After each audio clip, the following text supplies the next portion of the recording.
কি আর বলবো, সবাই দেখি সরিষা বনে যাচ্ছে, সেই পরিমাণ ছবি আর ভিডিও করে ফেসবুকে আপলোড দিচ্ছে। বন্ধুরা, আমি সরিষা খেতে যেতে পারিনি, তাই বাজার থেকে সরিষাটা কিনে এনে সেই মতো রান্না করে বন্ধুরা, তোমরা যারা আমার মতো সরিষা খেতে যেতে পারোনি, তারাও বাজার থেকে কিনে এনে রান্না করে খাও, অন্তত দুধের স্বাদ ভুলে মিটুক। যেতে পারিনি তো কি হয়েছে, খেতে তো পারেছি। এবার রান্না শুরু করা যাক। কেটে কুটে শাকটা আলাদা করে নিলাম, যেটুকু রান্না করব। তাই আমি একটা কড়াইতে রসুন, ঝাল, তেল, লবণ, পেঁয়াজ আর একটু জিরে নিয়ে মাখিয়ে নিলাম সুন্দর করে, সেটাকে মাখাতে থাকলাম। বন্ধুরা, লবণ একটু কম করে দিবে, কারণ শাকটা কমে যাবে। বেশি দেখে লবণ কিন্তু বেশি দিতে যাবেন না, তাহলে কিন্তু শাকটা আর খাওয়া যাবে না। আমার কিন্তু মাঝে মাঝে শাক রান্না করতে গেলে এমনই হয়, বেশি শাক থেকে লবণ বেশি দেই, শেষে আর খাওয়া যায় না, লবণ বেশি হয়ে যায়। এবার সরিষা শাক নিয়ে একসাথে মাখাতে থাকবে। চেপে চুপে যতদূর পারেন বন্ধুরা মাখাতে থাকবেন। আমি কিন্তু যতদূর পারেছি মাখিয়ে নিয়েছি।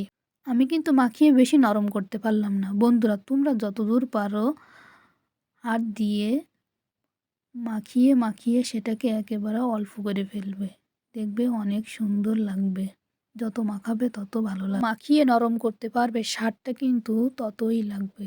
আমি কিন্তু আর মাখাবো না, এর উপরে কিছু ছোট মাছ ভেজে রাখছিলাম, সেই মাছগুলো এর উপরে এবার আমি আস্তে আস্তে সাজিয়ে আমার এক আপু বললো মাছটাকে কাঁচা দিতে, কিন্তু আমি মাছটাকে সুন্দর মতো ভেজে নিয়ে তার উপরে সাজিয়ে এবার আমি এটাকে একটু পানি দিয়ে চুলোর উপরে বসিয়ে দেবো।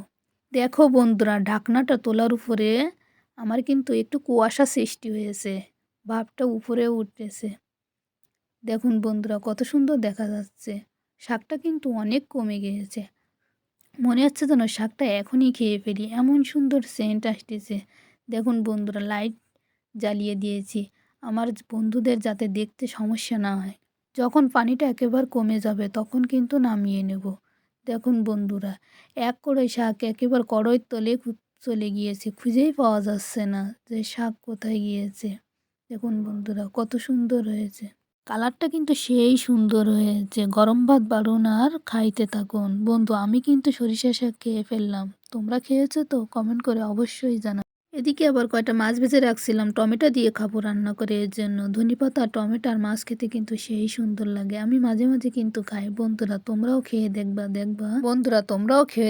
দেখবা কত সুন্দর লাগে। এই শীতের দিনে টমেটো আর মাছ স্বাদ কিন্তু সেই।